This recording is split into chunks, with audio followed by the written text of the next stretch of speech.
everyone, and welcome to Brains Are Sexy, the talk show where we talk all things mental health. My name is Jorgie. It's pronounced with a smile. And with me in the studio today, I have my lovely co-hosts, Ollie. Hello, everybody. And the doctor that's always in our show, Dr. Brian Bello. Hello. So, guys, we're on episode 4. I know, very exciting. We're still here. Three of us. Yeah, three of us. But so we've been talking a lot about work and just kind of change in itself. So I kind of wanted to switch gears a little bit because we've been hinting at this subject a lot in the last 3 episodes, but I wanted to kind of focus on boundaries today because boundaries, as you know, as adults now, right? We've learned about them. We've started setting some of them. But maybe we've heard the word used before. Yeah. But like, so the reason why I wanted to talk about boundaries is just because like it's funny to me that like even though we know that the word exists, right, and you know we try to set them as much as possible, it's really funny to me that a lot of folks don't really understand how they work, or maybe they do and they're like super afraid or super guilty to enforce them or just even like communicate them. And so that's kind of like the whole reason for today's episode is we want to talk about boundaries. What are they? What do healthy boundaries look like? And then kind of like setting a little roadmap on how to not only enforce them, but also be kind of like an ambassador for them, right? Like how can we be better ambassadors for not only ourselves, but other people who are also kind of struggling to set their own boundaries? Because as we know, boundaries are very important and they are a lot of the foundations for any healthy relationship, no matter what type it is. So that's going to be kind of like the framework for today's episode. So I want to kind of start off with a pretty easy question, right, before we get into some heavy stuff. Okay. Olivia, how would you describe what a boundary is, or what are boundaries?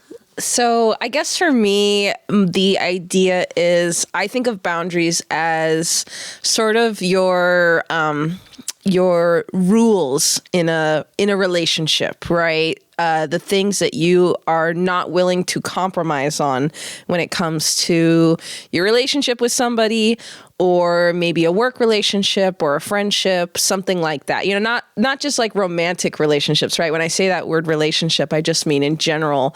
But yeah, it's the things that you're not willing to necessarily compromise on, or things that you're saying, these are the absolute rules that I have when it comes to our interactions with each other. Yeah, I feel that. And I love that you said rules because that's literally what I was thinking too. It's kind of like, yeah, because like I'm a big gamer, right? And so when I think of boundaries, I think of like, okay, like what are the zones that you're allowed to play this game in, right? Because like when you wander off of those zones, then the game's like, no, you can't play, or like stop, go back into those boundaries, right? Yes. And I want to, that term that people use, out of bounds, right? When you're going somewhere in a video game that you're not allowed to go into your out of bounds. This is not the game. You know, like, it's hilarious you bring that up because some of my favorite glitches when I was a kid was when the character would fall out of bounds and it would just become total chaos, right? Yeah. Like it's completely uninhabitable. Yeah. So, you know, we're finding the metaphor there in the middle of all this. and the other thing too that I kind of want to add to what you said, right, is like boundaries are not only the rules, right, but it's also kind of how we teach people about how we want to be treated. Right? It's teaching you how to love me or work with me or be my friend or be a good family member, right? These are my rules. These are my expectations, right? And so like I think that's kind of how I describe my boundaries. It's just like, hey, this is how you love me. Right? Yeah, that's a good way to put it, I think. Yeah. Well, Dr. Bello, I mean, I'm sure you encounter this a lot when you're working with your patients. When you're talking or explaining boundaries to someone, how do you usually put it? So yeah, boundaries is something that I end up talking about with almost every one of my patients because it's like violating boundaries is such a common thing. Yeah. Right. I think part of that may be a generational thing, because a lot of the people that I'm working with are, in their like late teens to late 20s roughly. And so I think the generation that most of our parents were is the boomers. And I think, I think culturally, the boomers had a lot of expectations that were put on us or that they put a lot of expectations on us growing up. And so boundaries have been just culturally very loose, I think. But the way that I sort of, this is kind of a crude analogy, but the way that I sort of describe it to patients is like, so when someone's coming to you and with an expectation of what they want from you, and you don't want to do that, I think of it as like, if you're like the cashier at Taco Bell and someone comes in demanding a Big Mac, right? You're not going to get like super angry at them. You're just going to be kind of confused and be like, no, that's not on the menu. If that's really what you want from me, then go down the street. I'll tell you where the McDonald's is, but like, don't come here ordering that. That's not something that you can have. Yeah. I love that. That's actually so good. Like, I'm going to steal that from you. No, because like, it makes sense to me, right? Because like, sure, like you're in a place where you expect to eat, right? But what they're asking for is not on the menu, right? It's like, and so it's just like, I think about that, right? When like someone comes up to me, like, let's say for work, right? It's just like, hey, like, I need you to do this. I can be like, hey, that's great, but I literally cannot, right? Yeah, you're in the wrong spot. Yeah, yeah. And so I love that you use the word expectations, right? Because like a lot of us, some of us, I've been guilty of setting unrealistic expectations, right? Like I've been the toxic person before, and I've also experienced a toxic person, right? And it's like you don't know what you don't know.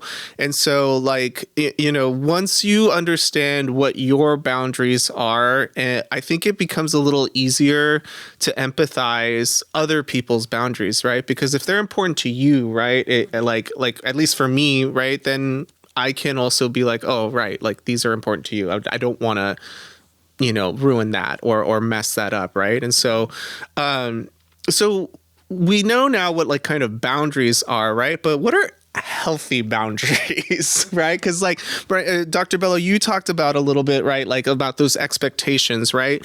Not everyone's expectations are always in alignment, right? And so like, how do we establish healthy boundaries, right? What do those look like essentially is kind of like what I'm asking. Olivia, how would you establish? Yeah. I mean, what I was thinking is the issue a lot of times is when we are creating our boundaries, a lot of them stem from things like our preferences and those kinds of things. But asking how do we make a healthy boundary, I think it's not always so clear cut, because what may be a healthy boundary for me might be really intrusive for you, right? And a lot of times too, sometimes subconsciously, I'm coming from the perspective of someone who does a lot of trauma work with clients. And so sometimes people have certain boundaries that come about from things like bad habits or maladaptive coping skills that they're not fully cognizant of. It's just these sort of subconscious inclinations that are serving to help the person feel safe, feel protected in a relationship or keeping a certain distance, but may actually be harmful to them, right? Like someone who maybe their boundary is they don't like to speak up for themselves when they're at work, right? And they see it as, I'm just going to clock in, clock out, get my paycheck because being assertive makes me very anxious, right? And on a certain level, it's working for them, right? But at the same time, you have the question of, is this sustainable long term, right? When this is something that I really like to explore with a lot of my child clients, because when you're a child, you're used to adults telling you what to do, right? Your life is completely controlled by the adults in your environment and around you who are telling you, now do this, between your parents, your teachers, everybody. So when I work with young children and we get to a certain point in treatment where they're doing pretty well, I always like to shift the focus to learning some self-empowerment skills. And I think boundaries come about from that when we talk about empowering a child to learn how to be assertive, to learn how to speak up for themselves. That's working on boundaries, of exploring those boundaries, right, on what's going to work for this child. Because again, everybody's definition of a healthy boundary is different. So the thing that I fall back on is I have the child sort of explore their own personal values first, right? So exploring what is it in your life that is important to you first. Is it family? Is it friendships? Is it other things like, are you trying to, be financially successful? A child's idea of financial success. Are you more closely connected to nature? Do you like to be very social, or do you prefer more quiet time? Like exploring those kinds of personal boundaries. And then from there, once the client has been able to kind of identify sort of their top 5 or 6 or whatever, then it's a conversation of, okay, you need to be making choices that align with these values. Because ultimately, if you're trying to prioritize being happy, feeling good, and following your idea of success, then you need to make sure that you're making decisions that align with your personal values. So I think when it comes to creating healthy boundaries, understanding your own values and understanding what is important to you, which is a process of self-discovery, but it needs to happen if you want to reach a point where you can make those healthy boundaries and understand what they actually are, like being intentional with them rather than just moving out of habit. Yeah. And it's funny because like you touch on a lot of things that I see commonly described as healthy boundaries, right? But what really resonates with me is like the word empowerment, right? Which comes with self-discovery, like you said, right? Like if you don't really know what you are passionate about, what you care about, or what's important to you, it can be a little difficult to establish those boundaries. And speaking of which, so if someone is having trouble with that, Dr. Bello, like, how do you kind of help them navigate those challenges, right? Because sometimes, like, I know that when I was going through therapy myself, like, I had to kind of literally unravel, like, kind of what was important to me, right? Like, how do I know what's healthy for me and what's not, right? Like, is it because I want more autonomy, right? Or less codependence, or is it because I want to be self-sufficient or whatever? How do you help somebody kind of establish that? So I think like Olivia said, it really starts with understanding yourself, self-discovery, looking at who you are. And on that topic, like I think it's really important for people to differentiate like who they are and what they what they do, because my patients often go, oh, well, I'm an angry person, right? Or I'm just a depressed person, or I'm no good or whatever. And these are not like who they are. It's the way that they manage their emotions typically, And so really, I think what Olivia was saying is absolutely true, that who we actually are is really like what are our core values, what drives us, what makes us tick, or go in this world. And so like, if and then the other thing to differentiate is kind of like what we want to do, like specific things, or what our goals are, versus again who we are. So like, if you want to be somebody who's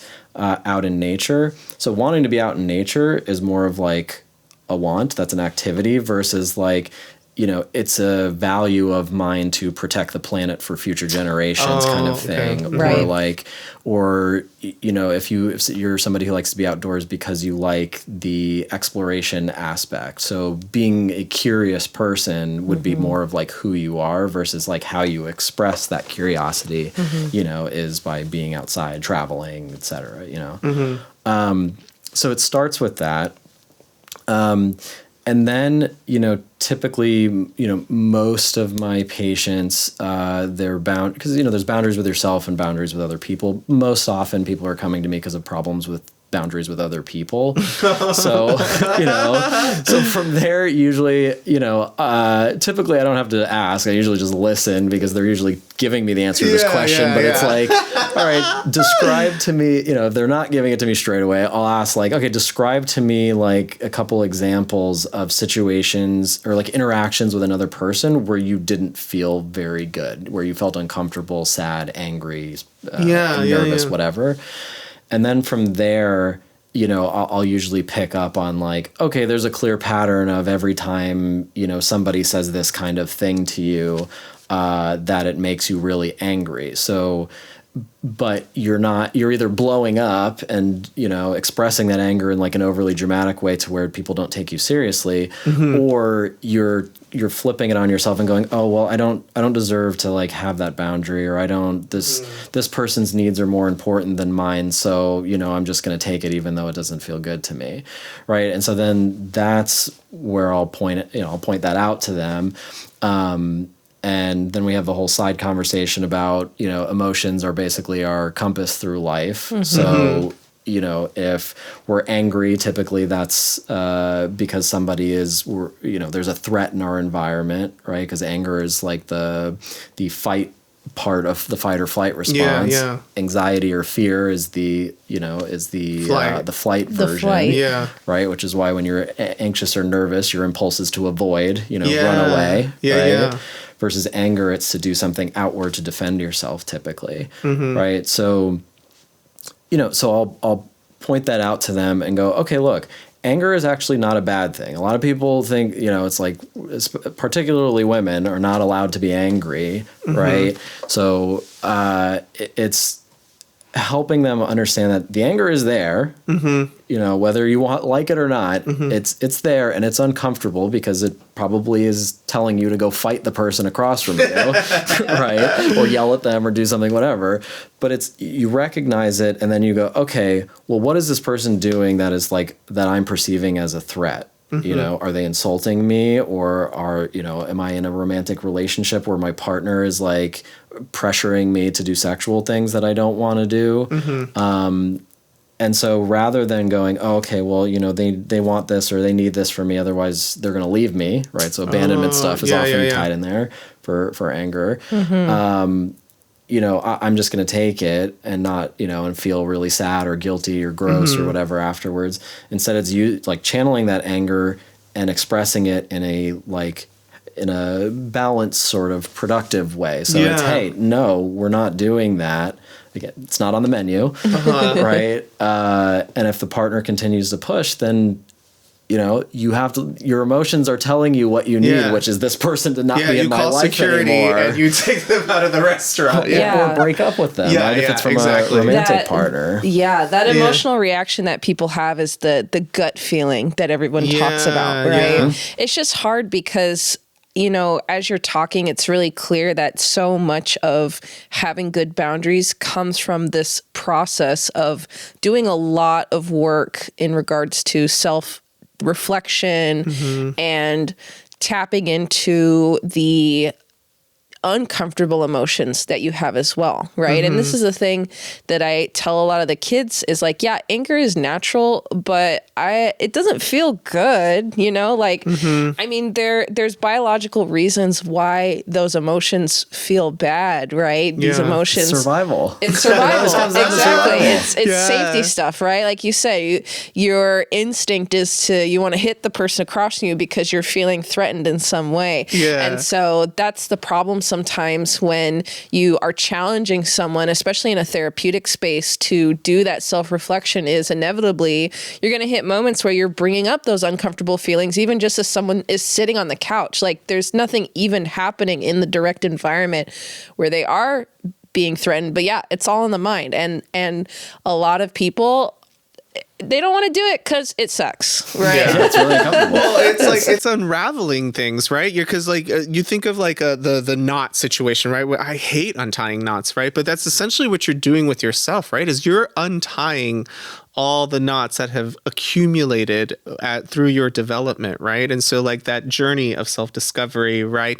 The work that you do to like understand like where is this fear? Because fear is also something that happens, right? Or where is this anger coming from? and then how do I regulate, right? Like, how do I regulate that and communicate those needs in a way that is accessible to the other person?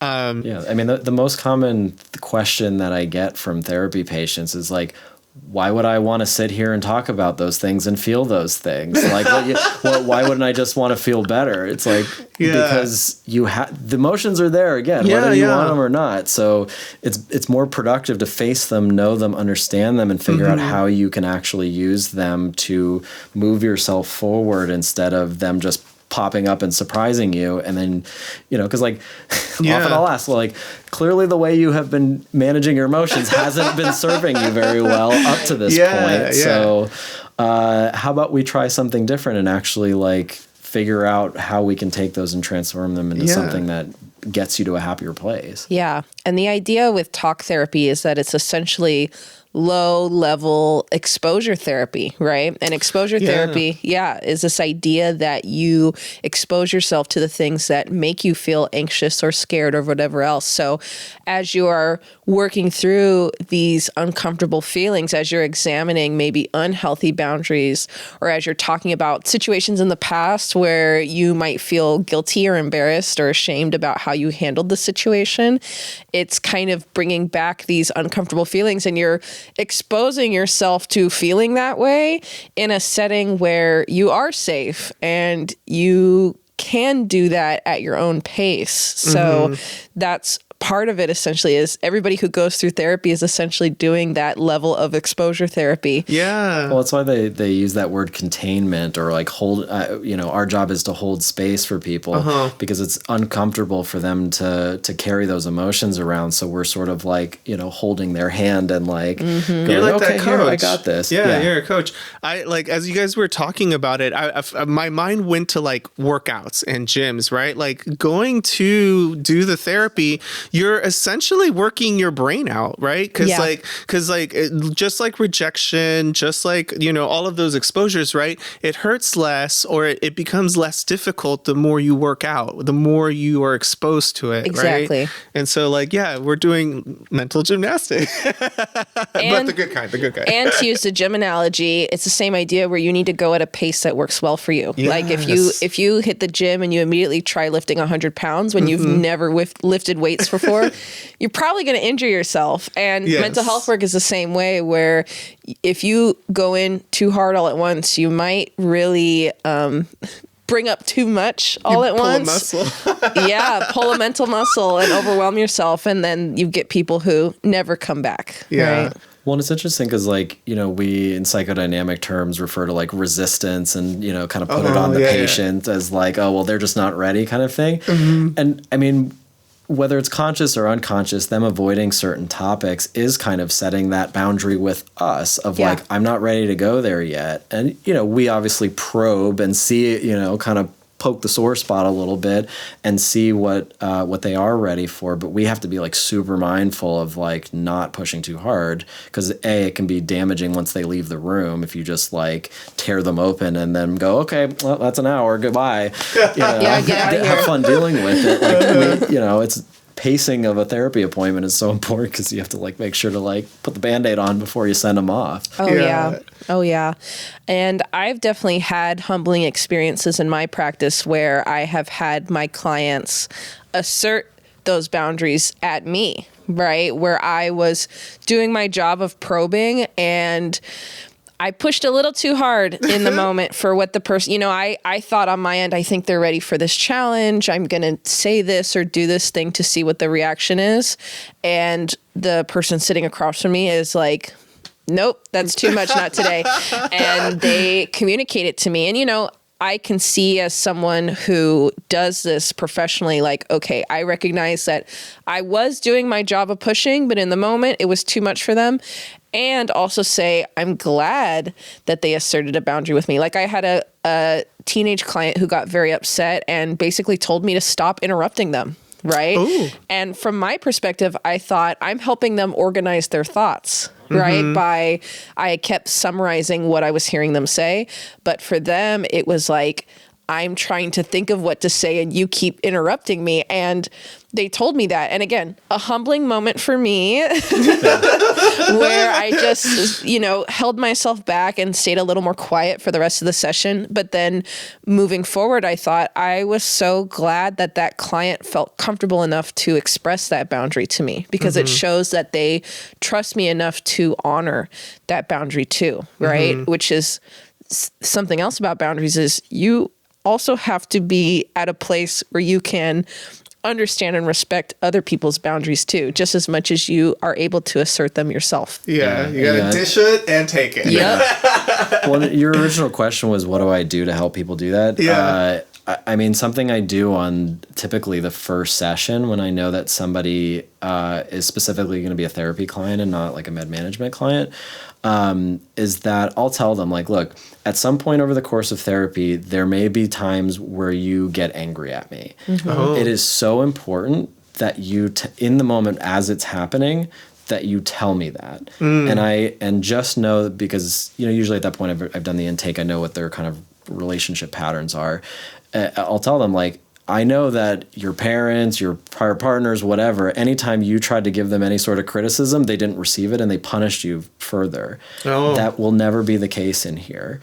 And so, by doing that, I'm right on the onset, I'm helping them by sort of like inviting them to set boundaries with me. And laying it out very plainly that, like, I will respect those. Yeah. So, like, even if like, because I'm thinking of like two different kinds of people, right, that we kind of discussed, right? There's the scared, and then there's the combative. Maybe there's more, I don't know. But so, like, when you say that, right, like, it's important to do it right away. For someone who, let's say, is used to doing it often, but not in the right way, you're kind of giving them space to be like, it's okay, just do it. And then, like, you can kind of coach them through, like, all right, so maybe not so much volume, or maybe not so much aggression, right? And then maybe the opposite for the person who's scared, right? It's just like, okay, do a little more, right? To be like more assertive or whatever. So I kind of like that. Yeah. And sometimes even if you do invite it, it may take them a little bit as you're building rapport for them to like actually feel comfortable with it. And so,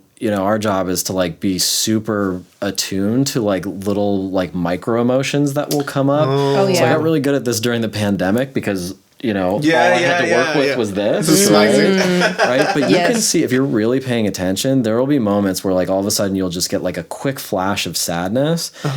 And so often if I hear a patient, or if I notice that and I hear the patient like just keep going with their story, or if I'm saying something and I catch them doing it, right, I'll stop and go, I just noticed it seemed like some anger or some disappointment. Something just came up on your end. Did you notice that? And they'll like pause and go, yeah, I didn't like how you said blah, blah, blah, blah, blah, right? And so, again, it's another tactic to sort of invite them to do that. And, in real time, instead of it like a hypothetical, at some time I might make you angry, you clearly just had a reaction to what I was saying.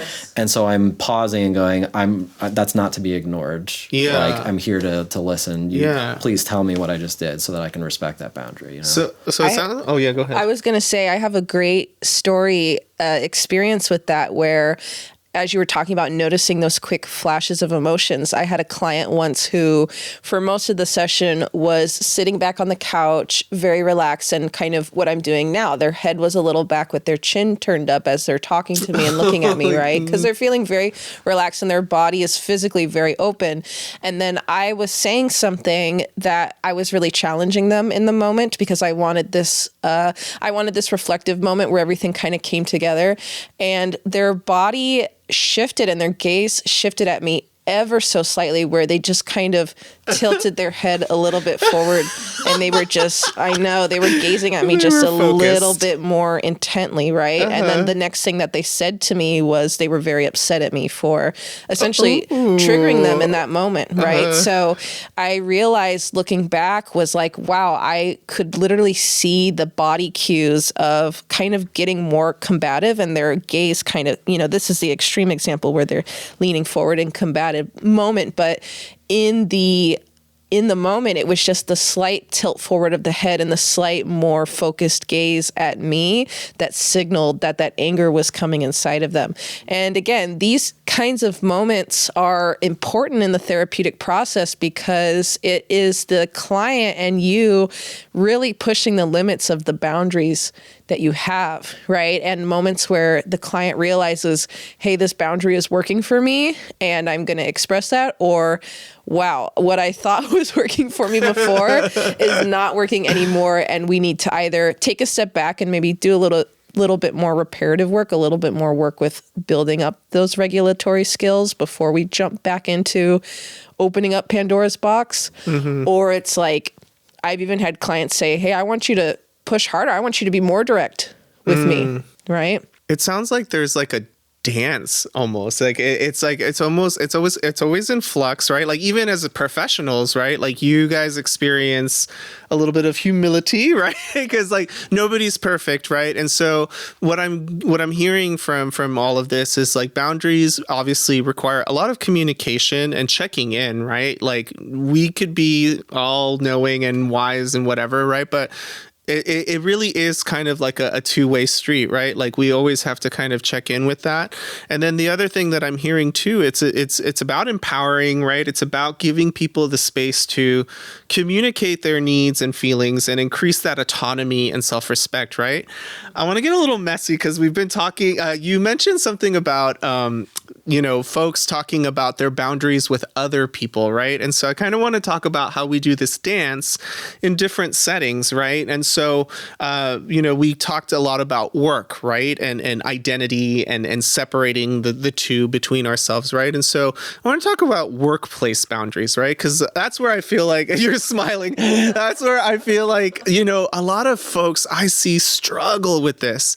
They struggle with setting what looks like healthy boundaries for them, right? And time and time again, I always kind of think of myself as like, I've got a lot of nerve. Like I got a lot of nerve talking to my bosses that way, or just kind of like emboldening people to step up for themselves, right? And so like, I want to talk about workplace boundaries. What do healthy ones look like? Or what are some things, or Dr. Bello, you probably hear this more often, right? Because I don't know if the kids have a lot of workplace. I'll let Dr. Bello answer first. Yeah. Like what are some common workplace boundary issues that you hear about? Literally this week, I had a patient who's like working at a big law firm to where she's like fresh out of law school. And so everyone just keeps putting more and more stuff on her to the point where she's sleeping like 5 hours a day on average. And all of her waking time is spent doing stuff at work. And yeah, it's, this is like a workplace culture topic, but essentially like managers have to encourage employees to be able to say no, and as somebody who would go in as like an IO psychologist, industrial organizational psychologist, or like a leadership coach, that kind of stuff. Basically, you teach the employees that it's not just no, I'm not going to do this. It's asking a couple questions before you just say yes. So, clarifying the expectations. Yeah, clarifying the expectations, particularly with like deadlines and stuff. So, if you already know what's on your plate and you know that like, okay, the boss / clients have already asked me for these things by this Friday, I know that that's going to take me like if I'm not given anything else, I'm going to be working all of my hours to Friday and just barely get these things in, right? So when somebody now brings you something new, it's, hey, I don't think I have additional time for that because you previously told me that these were the priorities, that getting this stuff done by Friday was what you expected of me. If you add this thing to my plate, which of these things is going to become a lower priority that I may not get done by that deadline you originally asked me? Yeah. Right. If you're in a toxic work environment, they're going to say, that's bullshit. You need to get both done. take the work home or stay late or something, right? And if that's like a pattern, so like with this patient, obviously that has been a chronic pattern to where again, that's how she ended up. She only sleeps 5 hours a night. You know, I had another patient work for Amazon in the factory and was like sleeping in his car in the parking lot. Wow. Because of the way that the shifts were. And yeah, and I think, you know, this is again a conversation for on a grander scale of just American society and culture. But I think with where we're at with capitalism, you know, the expectation is that people are supposed to like just, you know, grind as long as they can, and any sort of like attempt to have, you know, work-life balance we talked about last time. Yeah. That's why I brought it up. Because It's like it's frowned upon, or you're seen as like weak, or you know, whatever. And then again, a lot of my patients had these sort of expectations set on them as kids. And so they've internalized that, like, I'm not good enough unless I'm performing at this level, or I'm saying yes to everything or whatever. So like, we have to unlearn that. Like, it's not fair for people in power to expect, you know, these like basically people to sacrifice their mental health, or time with their family or whatever, you know, for the sake of like generating more profits for the company. Yeah. I mean, so you bring up a really good point, right? Like, and I don't want to bash on all management, right? Because there's some leaders out there that do care and stuff. Really, where a lot of the obstacles come from, and we talked about this earlier, right, is the person itself, right? Like the person not enforcing or communicating their boundaries, right?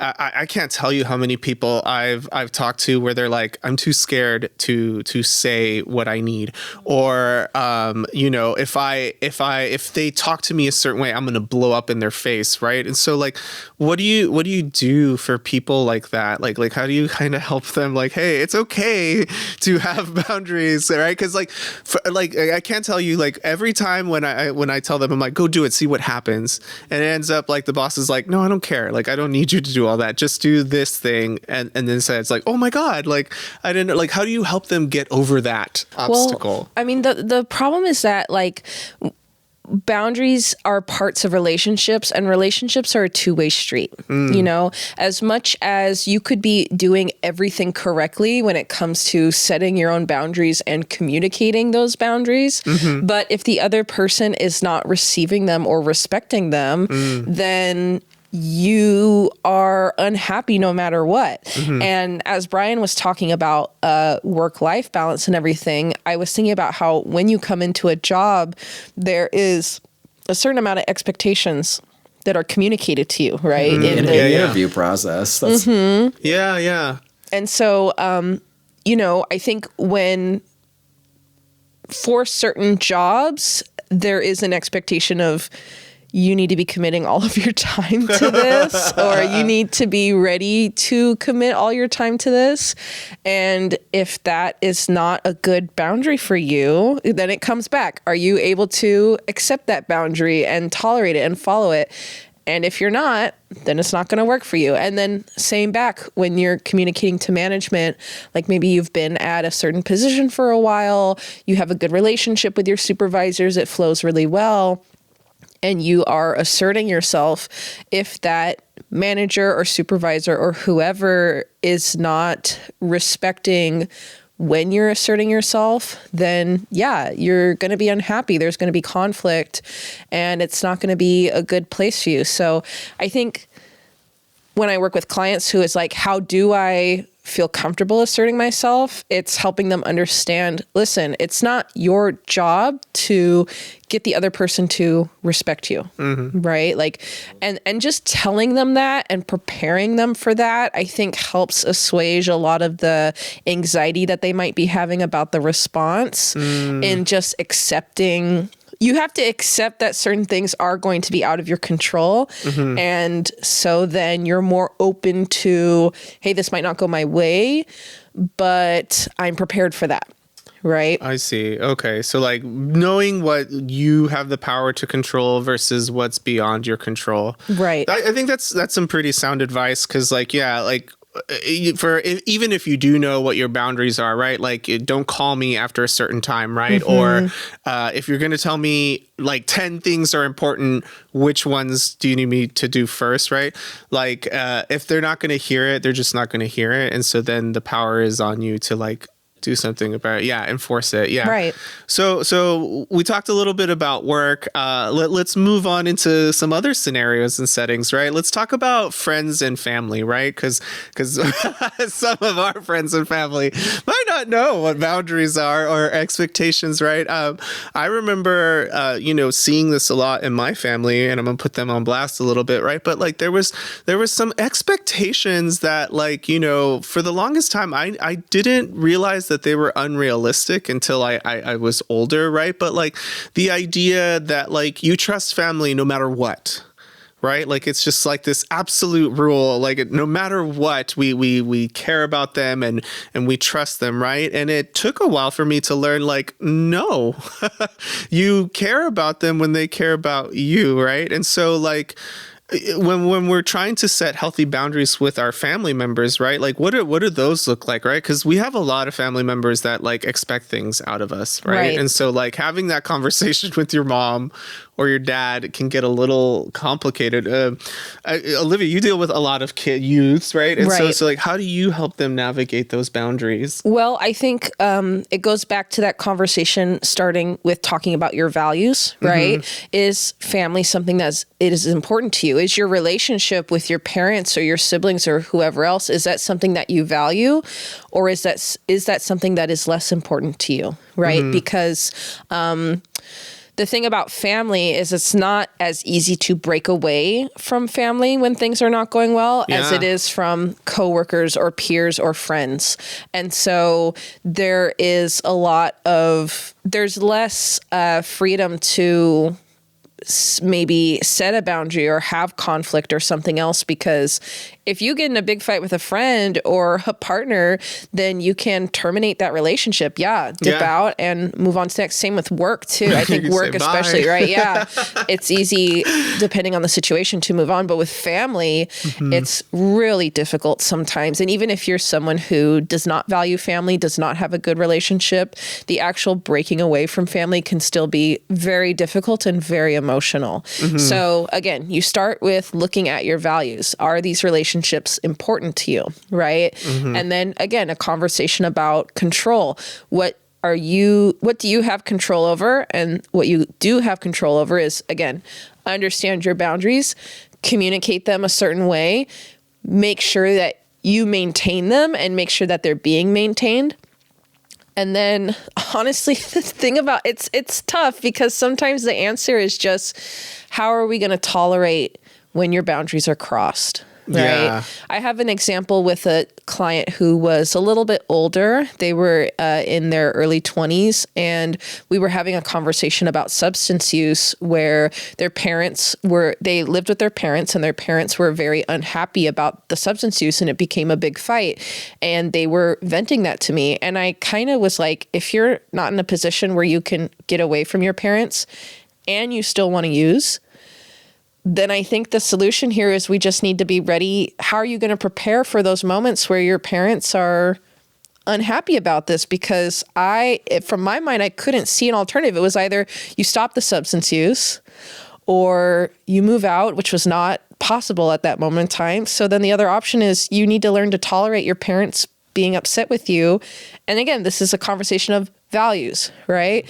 If the substance use was really important to them, then you got to learn to tolerate other people having feelings about that, right? So sometimes the solution when it comes to family relationships is reflecting in, right? Looking at the emotional reaction that you're having to these interactions, whether it is boundaries being respected and it reinforces positive aspects of the relationships, or it's boundaries being violated and you have to kind of learn to either make peace with that or decide what you'd like to do next if it's really causing you a lot of difficulty. Yeah, because like to your point, right? Like as a child, right, or an adolescent, they can't necessarily emancipate and go off, right? Exactly. As adults, it's a little bit easier, right? Like my experience with severing temporarily the ties between my family because I wasn't feeling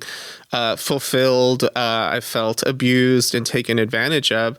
It was devastating. Like, even as an adult, like I felt like I felt guilty. I felt like I was the worst son in the world. How could I do this to my mom? How could I do this to my sisters? And those are really hard feelings to grapple with. Yeah. I didn't want to do it. I literally, if it weren't for the help of my friends, my therapist and everything, because like it's everything that went against what I was taught, right? Like again, the absolute rule, you care about family no matter what. Well, then especially as Latinos, like we got all the everyone who knows that you're not talking to whatever family member, and they're like, oh, but that's your mother, or that's your father. Like you have to talk to them. Like, thanks, guys. Not helping. Yeah, it's interesting, right? But it's just like at the end of the day, like, you know, what I took from my therapy, right, is just that like, if I am expressing something that's important to me and someone is making me feel guilty about it, like that's not a respect that I'm being given, right? They're not respecting my boundaries. They're not honoring me. And so that kind of person doesn't serve me because that's what I establish is important to me, right? I want to surround myself with people who care about my growth because that's important to me. And so it sounds like that's a boundary that you carry in your family relationships as well. Some people might have different expectations between friends and family members, but it sounds like for you carry that boundary into your family relationships as well, which takes a lot of courage. No, trust me, it took a year and a half to first of all figure out what it was that I cared about, and then figure out how to communicate that to not just my family, but like that's a boundary that I carry with myself across all different kinds of relationships. We talk about work, right? Like that's something when I get hired, like that's the first thing I say. I'm like, are you going to invest in me? Are you going to care about my growth? What is the path for growth, right? When I talk about relationships, which, you know, we kind of hinted at back and forth, right? It's just like, you know, what are we in alignment, right? Like I care about these things. What do you care about? Are they in alignment? What am I willing to compromise?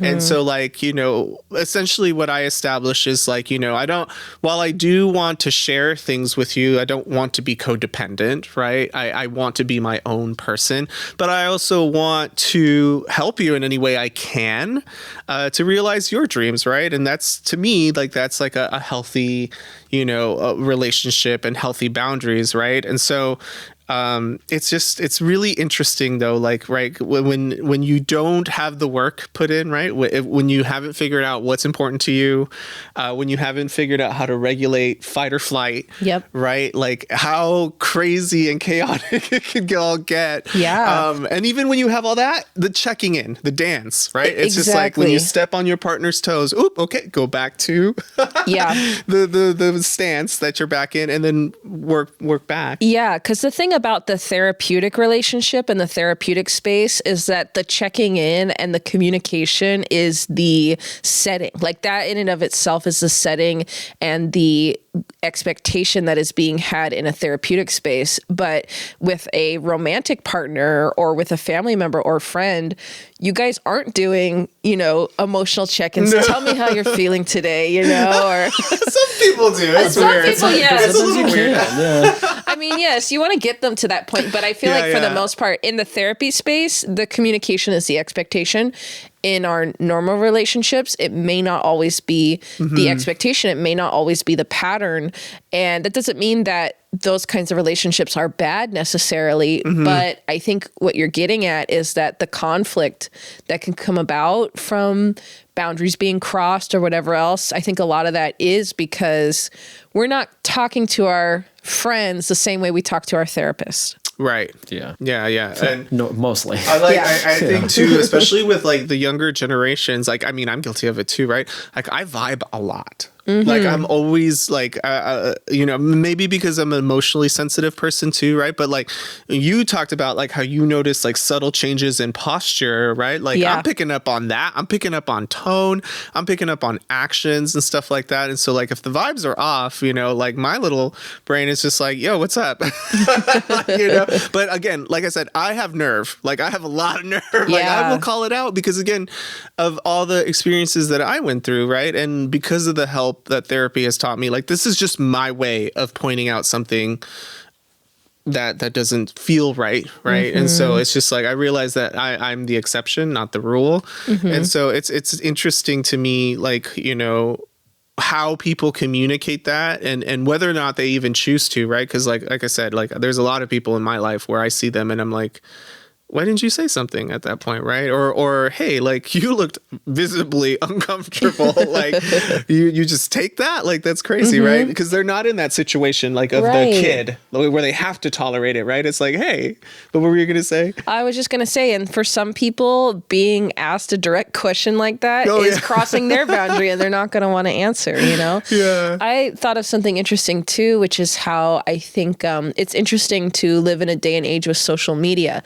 because I think social media has done away with a lot of the casual boundaries we have with acquaintances and peers, where now we're letting these people into very intimate details about our lives that in the past we may have only allowed friends, family members, and partners to be privy to that information. And now it's like, I'm going to update you on what I'm doing every 3 hours, whether it's posting an update on Twitter or like an Instagram story, even like the close friends layer of the Instagram stories. It's like I think in the last decade, last 15 years, a lot of people's ideas of boundaries have really shifted into being a lot more casual and a lot more open with people that they maybe not would have wanted to know that information about themselves prior to this shift. Yeah, and you bring up a really good point about like values shifting, right? I think my values shift as I got older too, right? Like I started caring about different things. And so like, yeah, it really is a dance. It's just like you have to, check in every now and then, like, but maybe not as often, right? And sometimes vibes are enough. I wanted to, I was going to say, I think, with my, Taco Bell analogy earlier, like with the social media, if you're basically, if you have golden arches overhead, expect that people are going to come in and ask for, a Big Mac. Yeah. So it's sometimes the way that it will work with people is figuring out how can they sort of communicate again or advertise to people that like, I'm not that person that you can just come up and say these kind of things to, or come up and like grab me out in public. There was a YouTuber in the Pokemon space that literally just 2 days ago posted something about how like when he was at tournaments, people will just go up and they'll ask to take a picture, and then as the picture is being taken, they'll like grab him in his genitals. Whoa! Right? Oh my goodness! Wow. People are messy.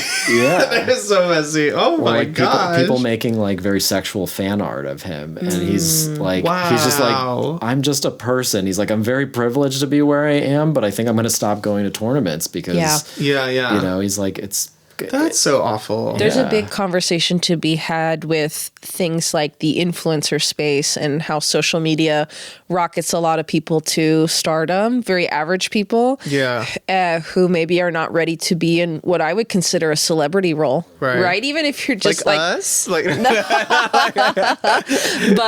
the fact that I think with social media too, the boundaries can sometimes be harder to see and understand. They're less tangible because social media is a one-sided relationship, right? And we've been talking about how relationships are two-way streets, but if you're a person posting to your followers, you're not having conversations with every single one of them. Right. And so it's the one way of the followers engaging with you. Parasocial. And the parasocial relationship. Yeah. Exactly. Probably a whole episode on that. Oh my goodness. But let's take a moment to clarify that you are not entitled to anything with your influencer. We should communicate to them and allow them to communicate back whether or not they are in agreement with whatever you want to do. Because that's not how it works. Yeah. Right. We're all individual people, whether you're engaging with me or a celebrity or whatever. It's respect. Like, you're not entitled to it, no matter how much you subscribe or what kind of fandom you're in. Yep.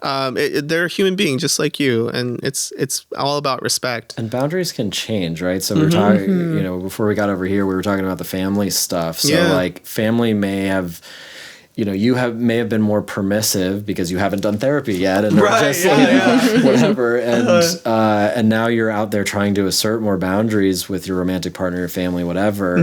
And they might go, well, whatever, this was okay before, and so like, again, on that end, if someone in your life is like saying, hey, that's not okay anymore, you have to respect that.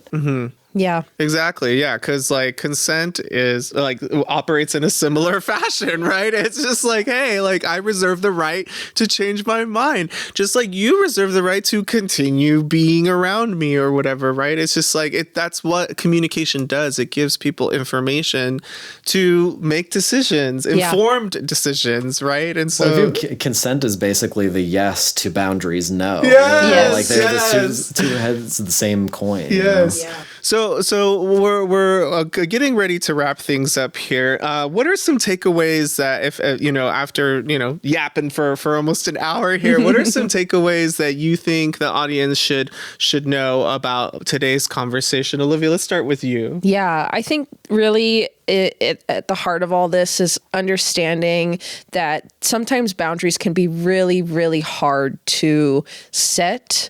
Sometimes we might want to avoid having those kinds of conversations because it might feel like we are starting a fight with somebody, Ooh, like yeah. It might feel like in telling someone that we are asserting a boundary that we are, I don't know, angry at them or being mean to them or, again, picking a fight with them. But that's really not what it is. Even if, if those kinds of emotions are coming up for you, then it's okay to recognize that. But at the same time, asserting a boundary with someone isn't always going to result in them being upset at you. In fact, I think a lot of us, when we're on the receiving end of a good friend or someone that we're close to setting a boundary with us, we really respect that. If it's a relationship that's really valuable to you, if it's one that you really honor, then the other person telling you what their values are, what their boundaries are, and again, expressing consent or lack thereof, then we really appreciate that. So even though expressing boundaries can be very, very hard, it can lead to really good moments of deepening certain relationships and being a little bit more vulnerable with a person that you're comfortable with in order to continue to build and grow that relationship too. What about you, Dr. Bello? So I think something that I didn't quite articulate well earlier, but that is so important because this is like a common confusion in therapy, is that boundaries are basically like what you allow people to take of you. It's not the opposite, right? So it's not, oh, my boundary is I need hugs 3 times a day, right? Because that is a want that you have of another person, and that is not a boundary, right? It is what you allow people to get from you essentially. And so like, as we kind of talked about at the beginning, that really starts with knowing yourself above all else and feeling worthwhile to be able to set those things.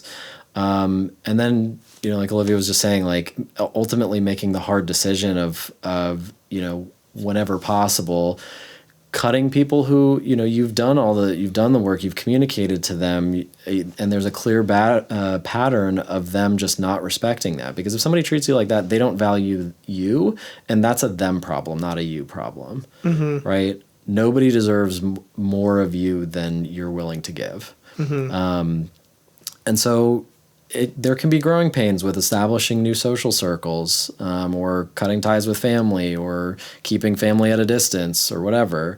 But ultimately, like, everyone deserves that. And so even if you're not feeling like that, if you hear this and you're not in therapy, let's do some therapy so we can get you to the place where you feel like you deserve to be able to set Not to those. hawk our services onto our audience or anything. Yeah. But yes. Well, even if you don't go with us, find a therapist and get to the place where you value yourself and feel like you deserve to be treated the way that you wanted to.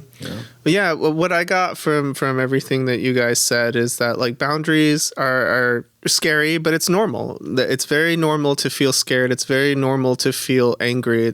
That's kind of how we're built. But I think the important thing is to practice. Like practice navigating those emotions, practice communicating those feelings, because you can only get better by practicing. And then the other thing that I got was that, you know, essentially, and this is kind of coming from a quote, right? What you tolerate, you teach.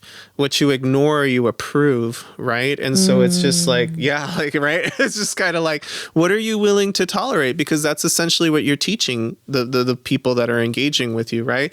And what are you ignoring? Because without your consent, you're kind of approving it, right? And so that's kind of what I took from that. But yeah, make sure that you guys are, you know, actively setting those boundaries. Be clear, be concise. Don't apologize for them, right? Unless you're like actively hurting people, but like don't apologize for them. You have every right to set them and right, and that you don't necessarily have to expect that to happen, right? Because again, it works two ways, right? The other person also has to be willing to do that. So let's go ahead and wrap things up with a nice little, let's lighten the mood a little bit since we got into some heavy talk. Yes. Dr. Bello, we didn't get to ask you this last time, but what type of brain do you think is sexy? So typically creative, artistic brains, people that are able to like basically create something new and original. Oh, okay. So right now, I mean, you know, obviously as a nighttime musician here, you know, my answer is usually some sort of musician. Right now, it's the band Sleep Token. I know they're like pretty trendy right now, but the fact that they just balls to the wall are creating the music that they want to do, and it's like resonating with people that, you know, I know that, you know, they had their peak blown up on TikTok, you know, during the pandemic, but like they just played in LA and like sold out. I forget which stadium it was, but they sold out one of the like venues over there, and doing, you know, music that is like 8-string guitars and super heavy screaming and all that kind of stuff sometimes, but then also like really soft piano ballads, and they're pissing off people in the metal scene, but they're making, again, music that's just resonating with people, and I just really respect that when people do create something that's original and that, you know, they're not listening to any doubters, but they're confident in what they're doing because, you know, presumably they believe in it. Oh, that's so nice. I love that. So a creative, sexy brain. Yes. Well, that's going to do it for today's episode, but we want to hear from you guys. What are some healthy boundaries that you guys are establishing out there, or what do healthy boundaries look like to you? Type your comments in the comment box below, and stay tuned for our next episode. Thanks, everybody, and have a great day. Bye-bye. Bye-bye.